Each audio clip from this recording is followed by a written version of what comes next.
Yes, the Jets can beat the Dallas Cowboys this Sunday, and the path to victory is history repeating itself. Locked On Jets starts now.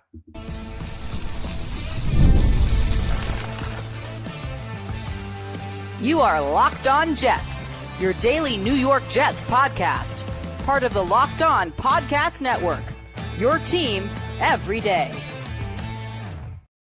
Welcome. This is the Locked On Jets podcast, part of the Locked On Podcast Network, your team every day. It is Friday, October 3rd, 2025, and I'm your host, John B. from GangGreenNation.com. Thanking you so much for making the show your first listen or first watch every day. A big shout out to you everydayers. This is a daily podcast covering the New York Jets with new episodes each day through the week, Monday through Friday. The Jets take on the Dallas Cowboys this weekend at MetLife Stadium. Week 5 action, kickoff time scheduled for 1 p.m. Eastern on Sunday at the Meadowlands. On today's show, we're going to preview the game. We're going to talk about whether or not this could finally be the start of a Jets turnaround.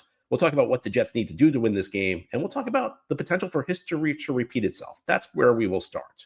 I think we all know the current situation right now for the New York Jets. This is an 0-4 football team.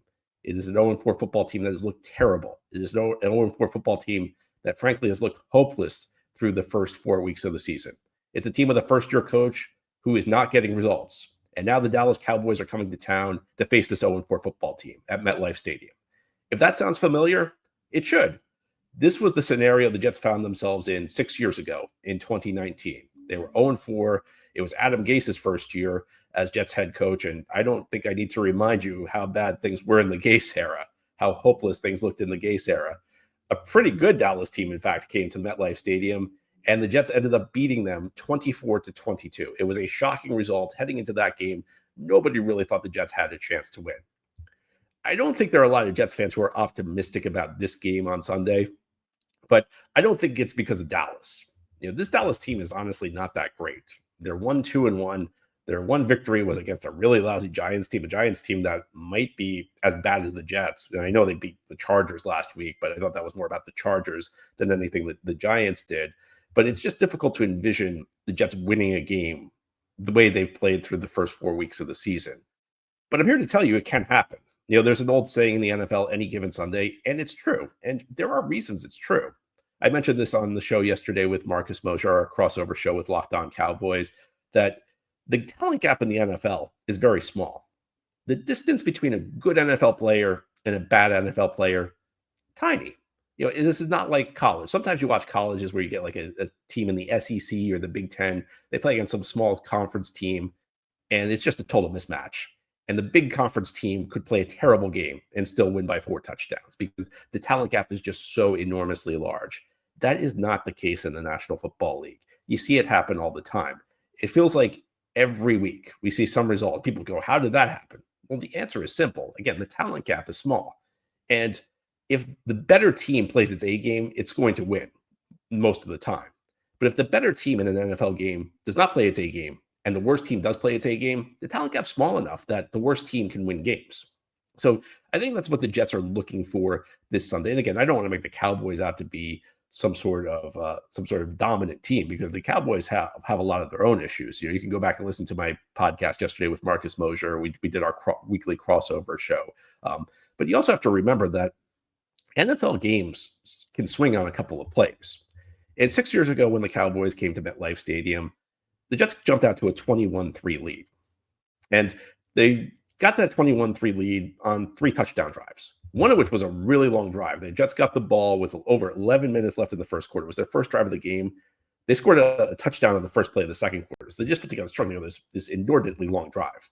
Then there was a touchdown from Sam Darnold to Robbie Anderson for 92 yards. Then the Jets got a touchdown before the half in the 2-minute drill. Where 2 minutes in the 2-minute situation, things are always a bit unusual.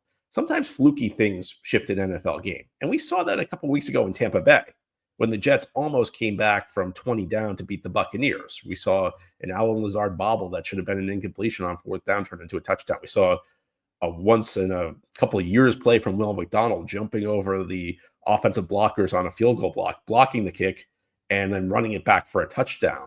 And if the Jets get one defensive stop here, you saw yourself how a bad team can overcome a superior opponent with just a couple of outlier series. That's what happened in that game. And a component of that was the Cowboys clearly did not take the game seriously. The Cowboys were down 21-3 late in the second quarter. The final score was 24-22. Around midway through the third quarter, the Cowboys actually realized they had to kick it into gear. And once they did, they almost came back. But by that point, it was too late. And this is another thing you see sometimes in the NFL. Teams overlook their opponents. This Dallas team, it's very possible. We can hope, it's not a guarantee, but it's possible they could be overlooking the Jets this week. It's possible they could look at the Jets and think, if you watch this Jets film, you're seeing an awful football team. You see it, I see it. We know. Your opinion right now might very well be the Jets have no chance of winning this game, and it's not an unfair opinion because you've watched this Jets team through the first 4 weeks of the season. That can be a dangerous thing, though, in an opponent, because sometimes you kind of go through the motions in practice.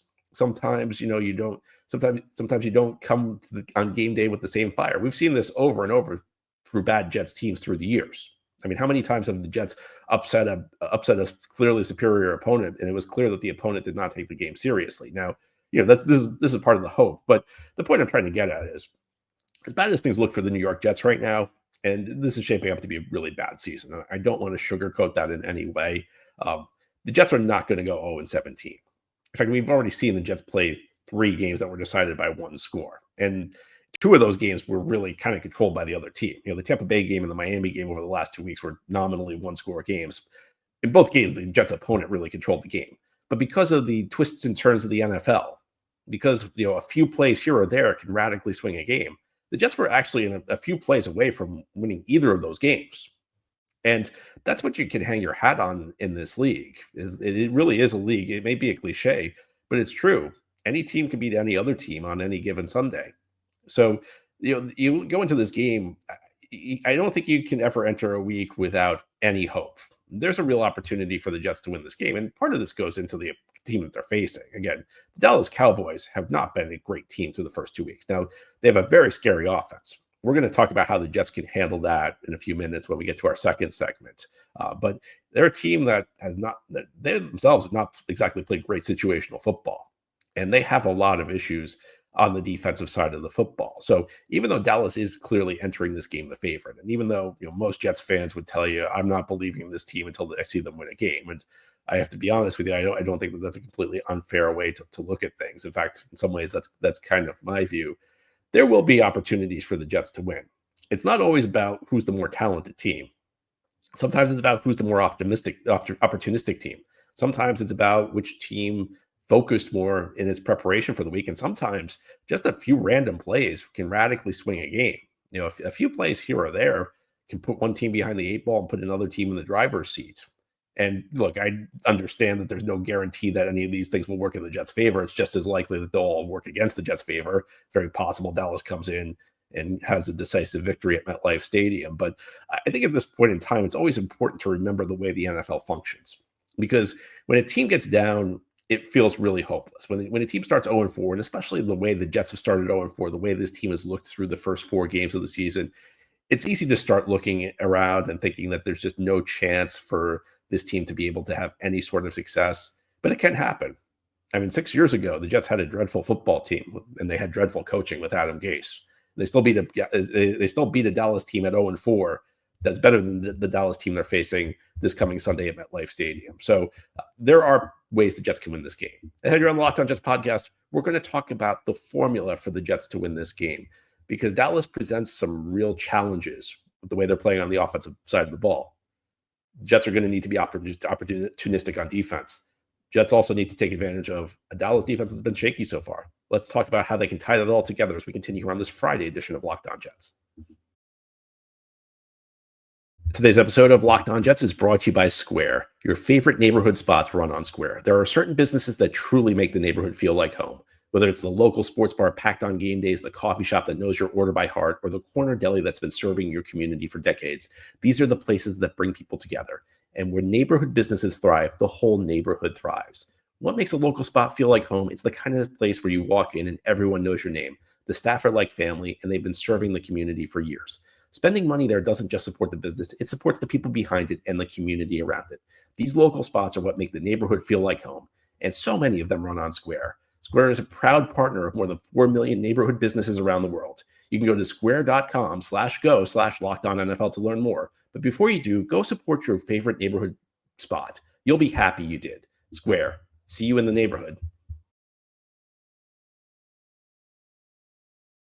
Today's episode of Locked On Jets is also brought to you by Mazda's Moving the Game Forward. For those who believe it's not just about playing the game, it's about redefining it.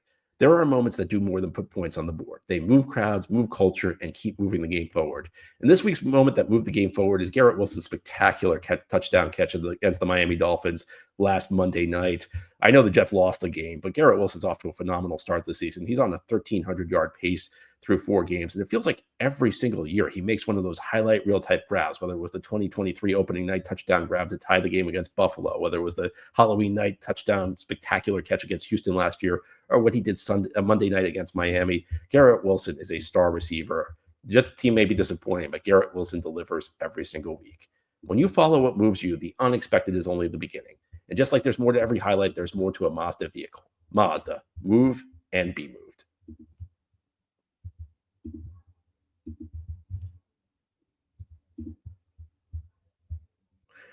Thank you so much for making Locked On Jets your first listener, first watch every day. And a big shout out to you everydayers. This is a daily podcast covering the New York Jets with new episodes each day through the week, Monday through Friday. The Jets host the Cowboys this weekend at MetLife Stadium. Week 5 action, kickoff time scheduled for 1 p.m. Eastern on Sunday at MetLife Stadium. Well, we've talked about why Jets fans should still have hope for this game. I know it's difficult to believe the Jets can beat any opponent, but it really comes down to any given Sunday. But let's get to the specifics. How can the Jets win this game?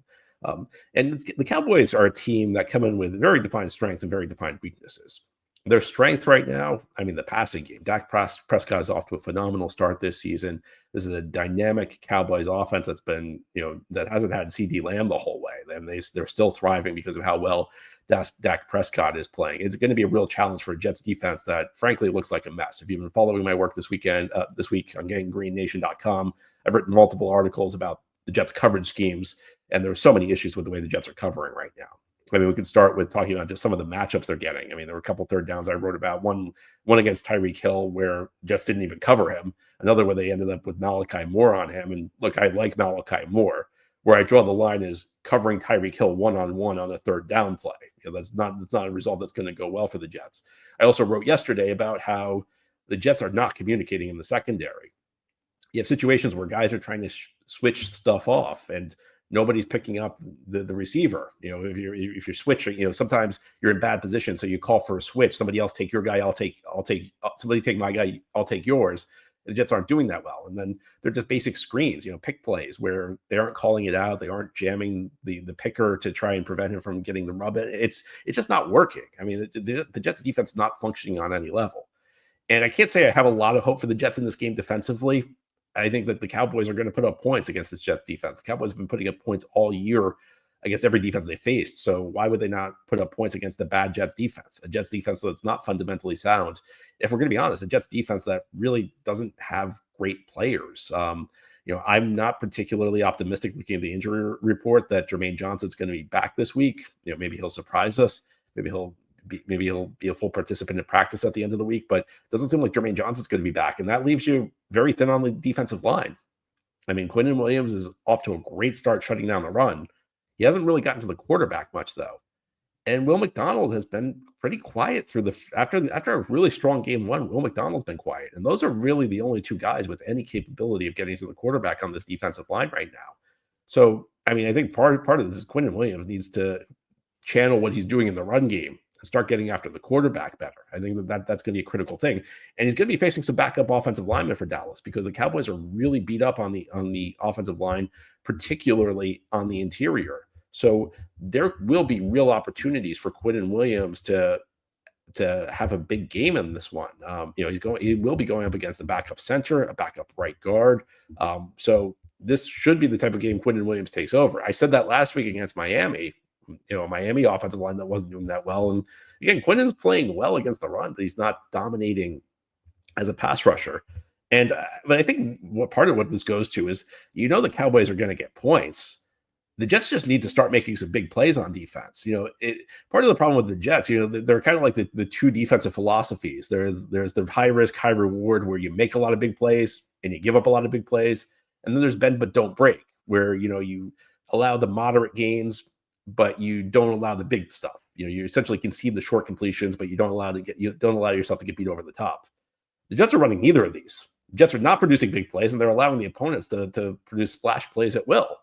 And that's got to change. And I think of the two, the easier to fix might be somebody producing a big play on defense, getting a turnover or two. I think that when you're the undermanned team, you have to try and flip the game. You have to do something you have to force turnovers. And part of it's been bad fumble luck. I mean, you look at some of the fumbles the Jets have had. Jets have not recovered a fumble from another team this year. Jets have no turnovers this season. When the other team's fumbling, I mean, you watch it, like, go back and watch these fumbles sometimes. It's like they're fumbled to like three guys on the offense. Like there's no Jets around. So hopefully some of that fumble luck will change. But Jets also need to be more opportunistic when they get chances on errant throws. An interception here could very well be the thing that keeps the Jets in the game. Jets need to start producing splash plays on defense. On the offensive side of the ball, this is going to have to be a shootout, I think. I think it's almost like anything can happen. You go into these games expecting one thing, and sometimes teams surprise you. But I think that if the Jets win this game, this might be the type of game where the offense has to put up 30-plus points. And we've seen this offense in 3 games with Justin Fields. He had the phenomenal performance week 1 against Pittsburgh. He had the nightmare week 2 against Buffalo. Then week 3, Justin didn't play. Tyrod Taylor was in there, and the Jets really didn't do anything until garbage time. Week 4 against Miami, the Jets moved the ball decently.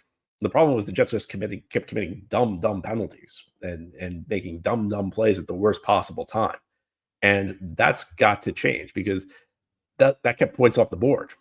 And the Jets, the Jets did not go 3 and out once in that Monday night game. So, like some people haven't liked it when I've said that the offense showed some good things, but they did. I mean, they didn't go 3 and out once. The issue was just making the big mistakes. And I'm past the point where I think like all of these mistakes can be cleaned up immediately, because if they were that easy to clean up, the Jets would have already cleaned them up. But they have to start toning them down a bit.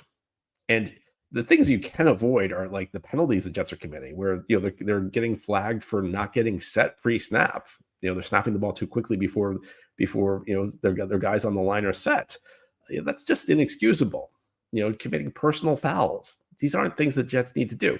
We know the Jets are short on talent, and sometimes the reason you're very penalty prone is that you're just not that talented. Bad players commit penalties more than good players, because by their nature, penalties happen when you're in a bad position.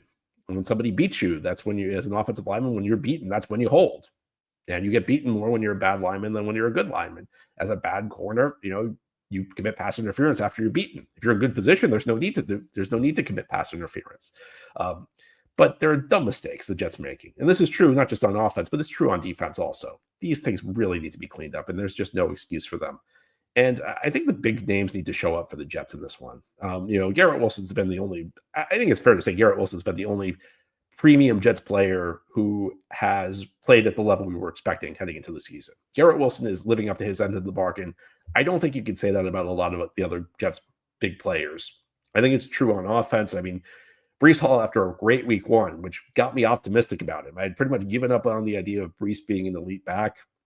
Then week 1 happens and he looks decisive with making his cuts. And I say, well, maybe Breece is turning the page. Well, now a couple of weeks later, Breece looks like the indecisive back from 2023 and 2024 who was reading his blocks inconsistently. Well, this is a real opportunity for Breece because this Dallas defense is not particularly good. I think we also need to see Mason Taylor continue to step up. I thought that the Miami game was very promising for Mason Taylor. I think that, maybe he's starting to emerge as a second option, and just as importantly, maybe a second guy Justin Fields trusts throwing the football to. So you want to see Mason Taylor continue to grow. And Dallas doesn't have great linebackers, so this could be an opportunity for Mason Taylor. It's going to take a lot for the Jets to win this game. And a lot of guys are going to have to step up. A lot's going to have to go right, and the Jets are going to have to get away from a lot of the mistakes that they made. And here on the Locked On Jets podcast, we'll zoom out a little bit because I think this could be an important game for the Jets. At some point, if Aaron Glenn's going to turn this around, there has to be a starting point. And maybe Sunday will be the game where the Jets finally start to see results. And maybe this will be the point where we look back and say this was the beginning of the turnaround under Aaron Glenn. We can hope, and I'll go into more detail as to what that could entail as we continue here on this Friday edition of Locked On Jets. I'm Cody Rourke from Locked On Broncos, and this episode is brought to you by Peloton. Peloton is shaping the future of fitness with the brand new Peloton Cross-Training Tread Plus, powered by Peloton IQ. This is Peloton's most advanced equipment yet, giving you real-time guidance and endless ways to move, whether you're running, lifting, or you're cross-training with your favorite instructors like Alex Toussaint. It's training reimagined to make your workout more personal. Peloton is built for breakthroughs with features that help you plan, stay motivated, and hit peak performance. You can let yourself run, lift, flex, and go while Peloton handles all the rest. Plus, Peloton IQ provides real-time strength coaching, tracking your progress and suggesting weights that challenge you so you can get stronger. Plus, the new movement tracking camera, it counts your reps and corrects your form in real time, making sure every rep is safer and smarter. So let yourself run, lift, flex, push, and go. Explore the new Peloton Cross-Training Tread Plus at onepeloton.com. This is the Locked On Jets podcast here on this Friday. We're getting ready for Week 5 action. The Dallas Cowboys will be coming to MetLife Stadium to take on the New York Jets. Kickoff time scheduled for 1 p.m. Eastern on Sunday. Jets still looking for that first win of the 2025 season. And even though the Jets are 0-4, I don't know. Part of me just feels kind of relaxed about this team because this was not a team that came into the season with big expectations. And I was hoping they'd be better. In fact, I thought that this team had a chance to overperform expectations. And there were a couple components that the Jets needed. One was that Tanner Engstrand and the offensive line needed to mesh. And Justin Fields needed to play at a reasonably high level. The Jets needed to get a lot out of the run game. And it's been a mixed bag so far, but you've actually seen signs of promise from the offense. I think you also needed to see on the defensive side of the ball, the stars playing like stars. Quinnen Williams looking like a star. Sauce Gardner looking like a star. Some of the role players like Sherwood and Jermaine Johnson and Will McDonald playing at a high level. You haven't really seen that. And some of it's been due to injuries. Obviously Quincy Williams has been out. Jermaine Johnson's been out. But the guys who've been supposed to be good on the defense have really not been that great. And I think that starts with your stars. The third element was I was hoping the Jets would be a disciplined team that would be smart, opportunistic, and that's the type of thing that could swing close games. And obviously that has not even come close to being the case so far this season. So the Jets find themselves at 0-4. Yet, heading into the season, I don't think anybody's expectations truly were that this was a playoff team, that this was going to be a team with a winning record. And that means that, and I know some people won't like to hear this, it means that this team should not be inducing as high of a stress level as it is at 0-4. Because it's year one for Glenn. It's year one for Darren Muji. The Jets essentially, because of the decisions they made the previous 2 years and maybe even past that, are in a year where it's just kind of a reset year for them. It's really, the classic cliches. It's about establishing the culture. It's about the new regime coming in and trying to implement the first stages of turning things around. And that means that at any point this season, we could start to see a turnaround. And if it happens this week, if it happens in 4 weeks, if we start to see this thing turn around at any point in this season, we can start to build momentum and we can start to feel good about the 2026 Jets heading into the offseason. Now, that requires the Jets to actually perform well. It requires the Jets to actually play at a high level. And if we're going to be honest, it requires the opponent to maybe make a few mistakes along the way. I think if you look at the team the Jets are putting out there right now with these injuries, you've got Kiko Maui-Noa playing linebacker, where you're already down to your third string guy at linebacker. You look across the defensive line, Jermaine Johnson's injuries forced Michael Clemens to take on a bigger role. It's forced Braden McGregor, Tyler Barron to get snaps. The defensive line's not there. I think if this Jets team is currently constituted, they're going to have issues putting together consistent performances. But I think what you need are moments you can look to for hope. When we look back at the 2025 season, we're going to have to look at and find moments where the Jets overperformed expectations, or the Jets showed themselves to be that sort of opportunistic football team.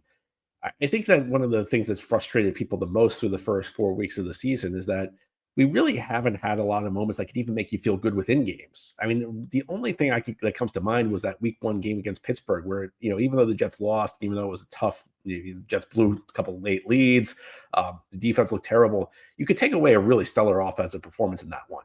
And all the good feelings went away in 1 week because the Jets came out against Buffalo in week 2 and played terrible football.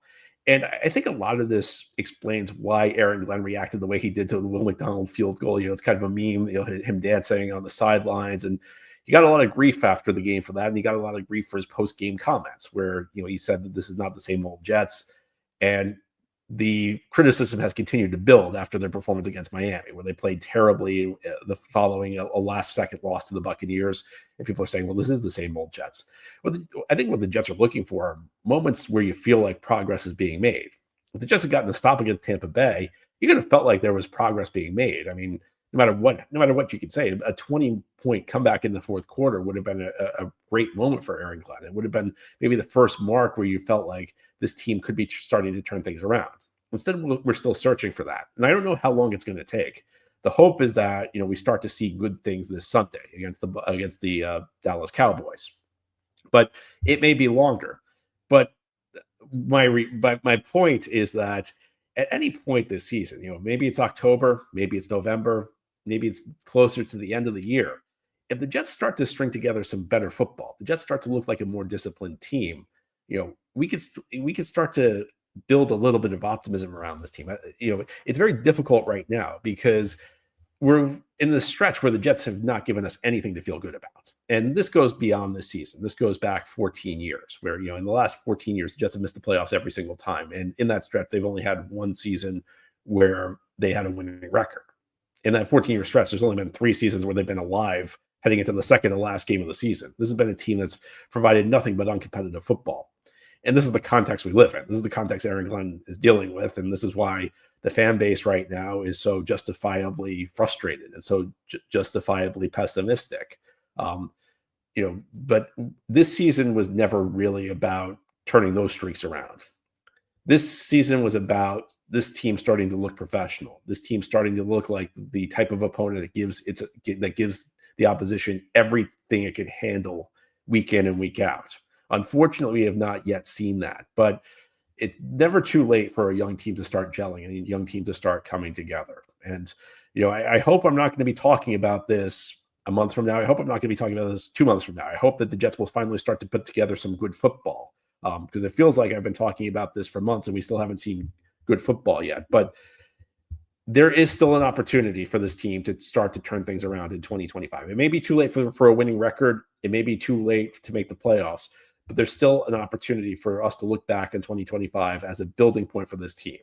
And that begins this Sunday against the Dallas Cowboys. Anyway, that's all for today's episode. This has been the Locked On Jets podcast, part of the Locked On Podcast Network.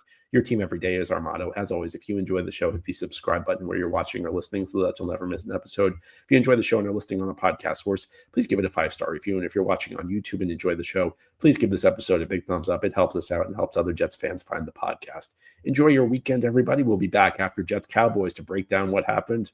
Who knows? Maybe we'll be talking about a Jets win. Talk to you then.